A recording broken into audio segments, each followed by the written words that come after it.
built the HTML for our final 3 sections. So our education section, our service section, and our get in touch button down here in the footer. One little thing we forgot in the last video, we forgot to add these arrows to our sliders so that we can click them to move the slider back and forth. Now, that functionality is not going to be achieved until we add some JavaScript to our website, but we do want to add those arrows to the structure of this slider. So let's go quickly add those arrows in our HTML, and then we will start styling with CSS. So let's jump on over to our HTML. And those arrows should be added inside the slider, but outside of the slides. So the slider div closes on line 102 here. If you click on the opening div, notice that the closing div highlights. So that's a really easy way, besides just looking at the indentation, of finding where a div closes. So just before line 102, I'm going to hit enter and give myself some space. And then I'm going to use anchor tags for the slider here. So a tab. I'm going to get rid of the href. It's not needed in this case, just because we're going to use JavaScript to make these functional. I'm going to use the back arrow here in between my opening and closing a tag, and that's the piece of text that I want to show up on the page. Now, don't worry about the fact that it's highlighted red. This is VS Code thinking that you're making a mistake in your code. You're not making a mistake, so we'll go ahead and just ignore that for now. And then I want to add a class here. So I'm going to say class equals, and I'm going to call this class prev, because this is the arrow that you would click to go to the previous slide. And then on my next line, I'm going to add another anchor tag. Once again, I'm going to get rid of the href, and I'm going to add a class attribute. And in this case, I'm going to add the class of next, and I will put a forward arrow in between those opening and closing a tags. So on the page, the text that will be displayed is the forward arrow and the back arrow. So I'm just going to save this really quickly. And we'll just go and take a look, take a little peek at what the website looks like and just make sure our arrows are there. And they are. We can see them right here.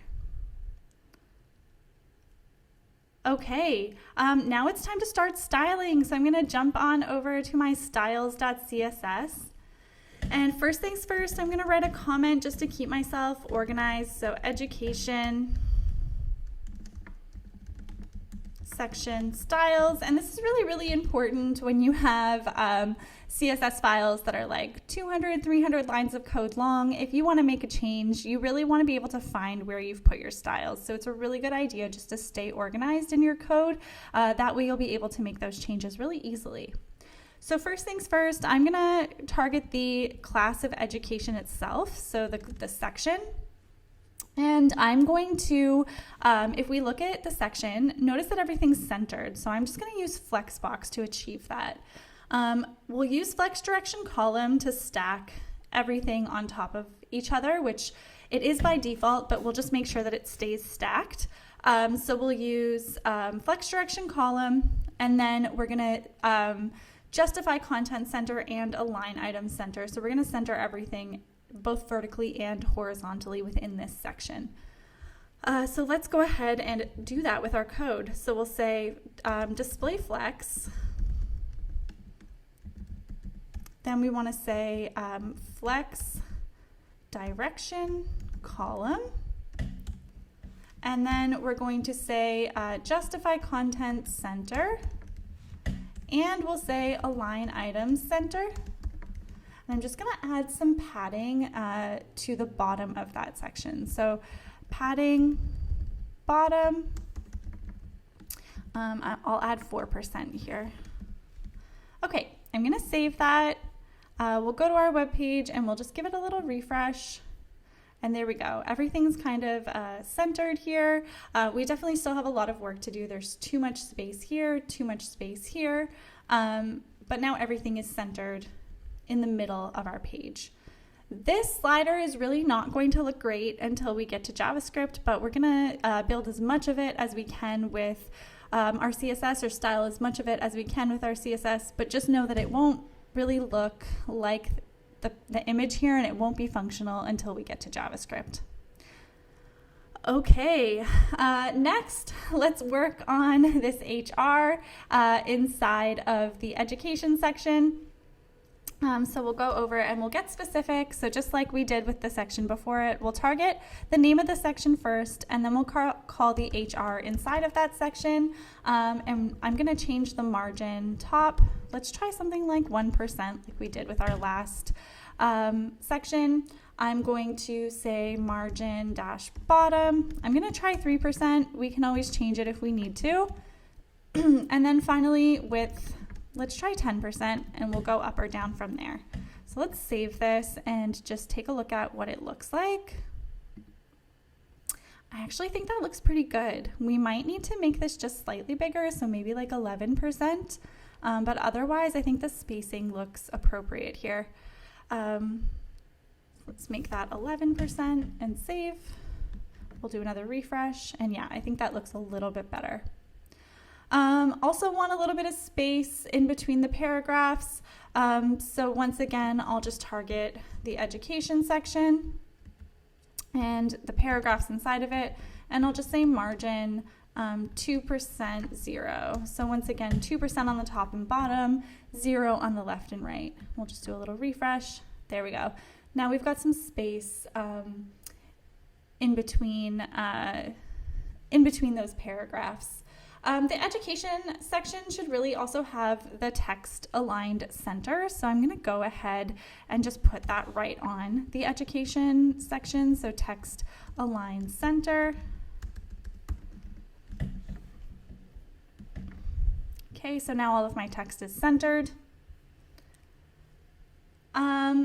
In order to get these arrows where I want them, so the left and the right arrow, or the previous and the next arrow, they're going to be like on the side of each slide.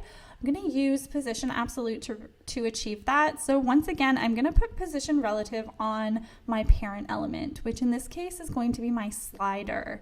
So if we go back and just take a look at the HTML again, we've got this parent element that wraps around all of our slides and our individual slides and the previous and next arrow here, and that class itself is called slider. So this is the class we're going to style next, and we'll start by giving it a position of relative. So dot slider position relative, and we'll save that, but we won't see any changes reflected here. I'm going to make it a width of 80%.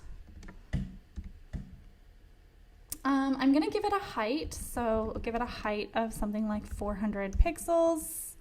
Let's take a look at that and see what it looks like. Okay, some of our slides are kind of blending into the other. That is fine. Like I said, this is going to look pretty messed up until we get to JavaScript, so we'll just leave that for now.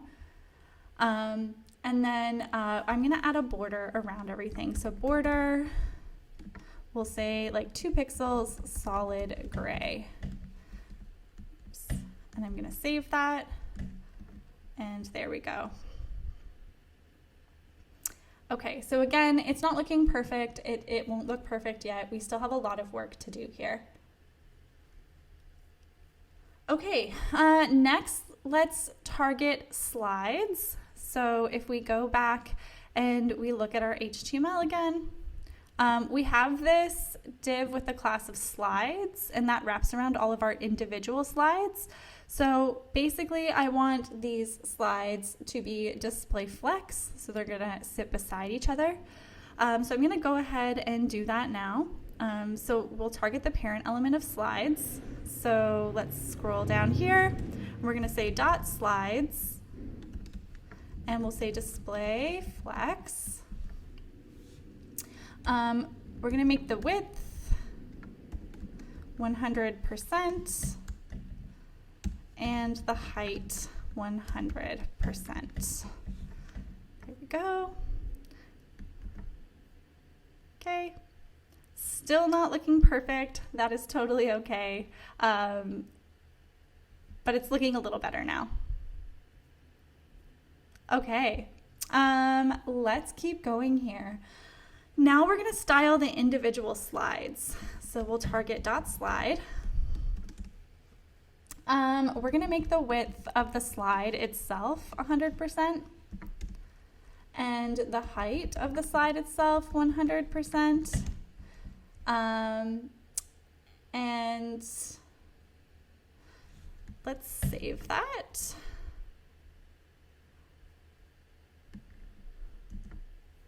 Oops, do a little refresh here. There we go. Okay, I'm gonna leave that for now. I think that's looking good. The next thing I'm gonna do is just style these previous and next buttons. So let's go ahead and do that. This is where the position absolute comes in. So I'm gonna target both of those buttons and apply the styles for both of them first, and then we'll apply the individual styles that we need to. So dot previous and dot next, and we'll say position absolute.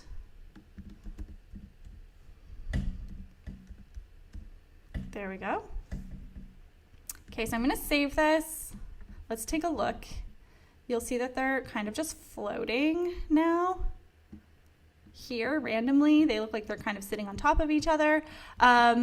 We are going to move them around. We are going to make them bigger text-wise, font size-wise. We're gonna change the color because they're teal. So let's go ahead and do some of those styles here. Just gonna move this back, there we go.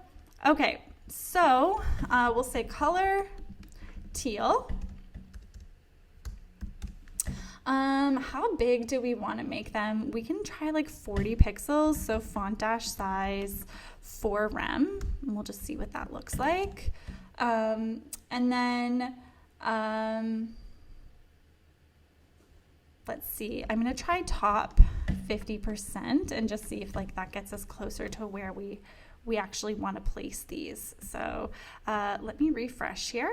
Okay, yeah, that looks pretty much like where I want to place them. They're a little bit bigger, so that's good. Let's try to move them over left and right and see kind of if that's the way we want them to look once they're moved into the proper position. So we will target previous first, and we'll say left 0, and then we're going to target next, and I'm going to say right 0. So what this is doing, basically, the left 0 is going to start it at the very left-hand side of its container, and the right 0 is going to put it at the very right-hand side of its container. So I'm going to save that, and I'm going to refresh. And yeah, I think that looks appropriate. I think that's like pretty much where we want them. Maybe we want to move them up just slightly. So I might change that top. Let's try 52% and see what that looks like. That's moving them down, so let's try like 48% and see what that looks like. Yeah, I think that is looking pretty centered. Okay, and right now they're not functional, so again, it's really not going to look great until we get to JavaScript. Okay, on to our community section. So let's go ahead and write our comment. So we'll say community service section.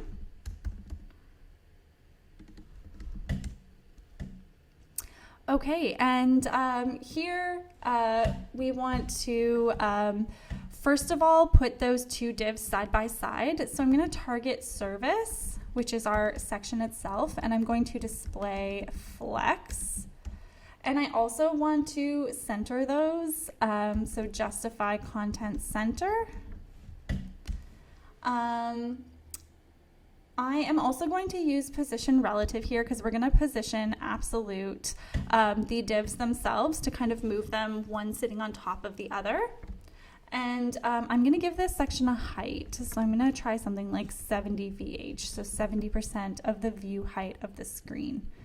So let's just go and take a look.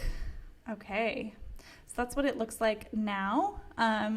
we're gonna keep going here and make this look a little bit better.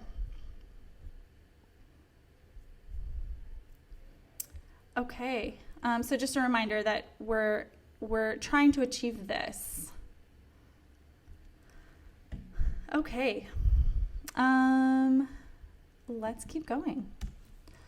Next, we'll target our solid div and we'll give it a background color of teal. And we'll make the text color white. So I'm going to save that. And I'm going to refresh. There we go.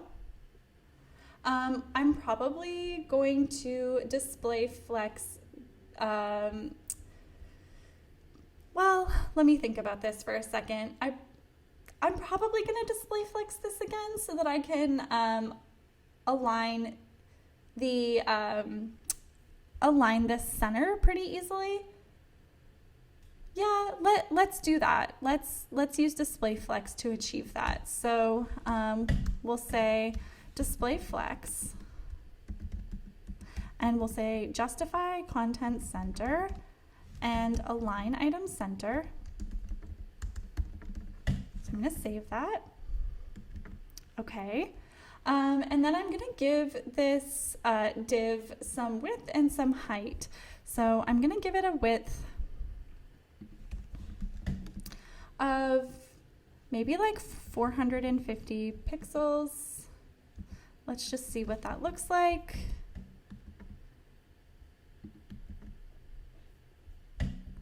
Oh, it's not saved. There we go. Okay, I think that might be too big. Let's try 400 pixels.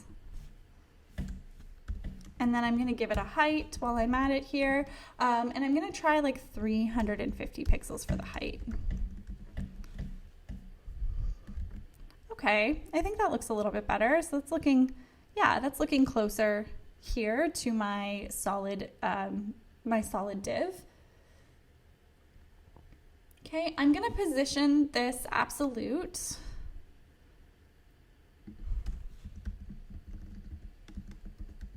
And you can put the position absolute at the top or the bottom. I just like to keep it at the top. I'm actually going to move the relative to the top as well. Just like visually, I like to see what elements have a position changed, but there's no reason for that. It's just personal preference. So you can put this anywhere here in the rules.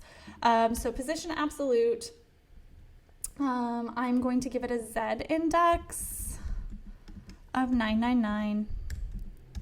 Because that one, it goes on top of the other div. Let's see. I'm going to try left 25%, and I will try top, like, let's try like 6 or 7%. Let's try 7%. But we may need to move this around once we position absolute the other div as well. So I'm going to save this for now. Let's give it that a little refresh. Okay. We may need to move this around, but let's work on the other div first, and then we'll come back and change what we need to. So moving on to the info div, .info. We are going to do the same thing. So display flex. I'm going to save that. Let's just see what that looks like. Okay, so we're going to flex direction column so that everything is stacked. Flex direction column. I'm just going to justify content center, and I'm going to align item center. And I am going to put a border around this div. So border 2 pixels, solid teal. And I'm going to save this.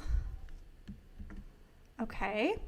And then let's give this like a width and a height, just like we did this div here. So we'll say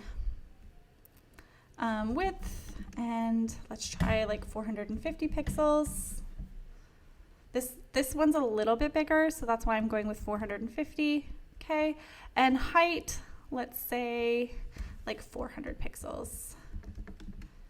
400 pixels. Okay, now let's try and like move this around, and then we can change anything else that we need to. So I'm going to position absolute,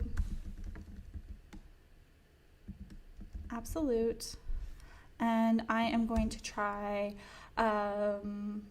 say bottom 10% and right 25%. Let's just see where that gets us. Okay, close. I think it probably needs to be moved over a little bit more. So let's try and move or change the right to like 23%. Nope, it has to be changed back to 25%. Let's try 26%. Okay, now let's move this one over just a little bit. So instead of 25%, I'm going to also change that to 26%. Let's take a look here. That's almost in position. I'm going to move one of them over just a little bit more. Let's move this one over just a little bit more. So we'll make that one 27%. So right 27%. There we go. I think that looks good. And the only other thing I think we need to do here is add some margin on those paragraphs. We also probably want to make these just a little bit smaller. The H4 needs to be the same size as the paragraphs, so we will change that. So let's see, dot service P margin 2% 0, and then we're going to say dot service H4 font dash size 1.6 rem. So let's save that. There we go. Yeah, I think that's looking good. What do we think? I think that's pretty close. Okay, last but not least, we have this Get in Touch button in the footer. So let's go ahead and style that. We'll take one final look at the website, and if we're feeling good, then we can jump into JavaScript next. So let's go ahead and write our comment for our footer section styles. Okay, we've got a footer. I'm going to add some padding to the top and bottom, so 4% 0. 4% to the top and bottom, 0 on the left and right. We'll give that a little refresh, and that just gives us a little bit more space here. We want to center everything in the footer, so I'm just going to text align center.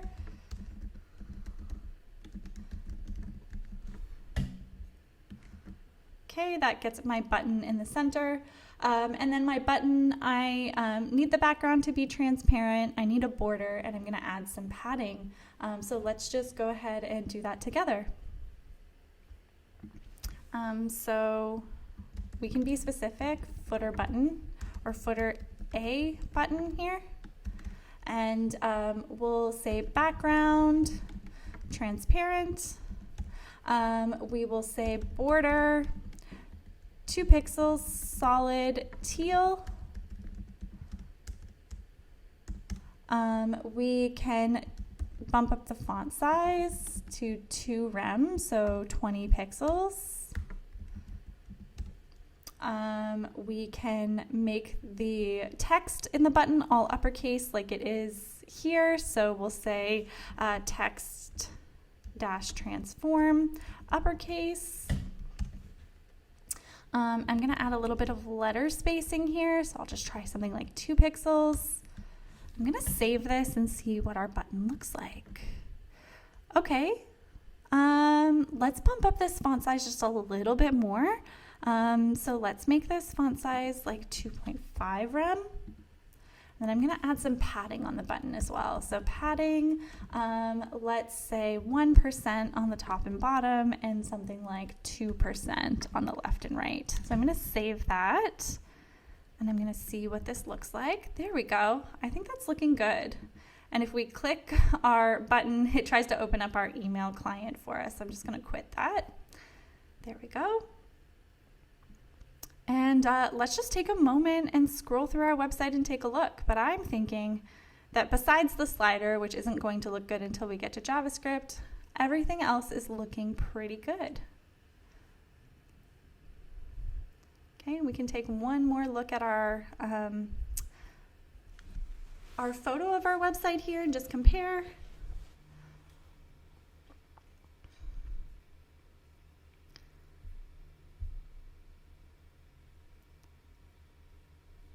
But I'm thinking it looks pretty good. I'm pretty happy with it. So let's stop the video here, and when you're ready, you can move on to the next video and we will go over the JavaScript. See you there.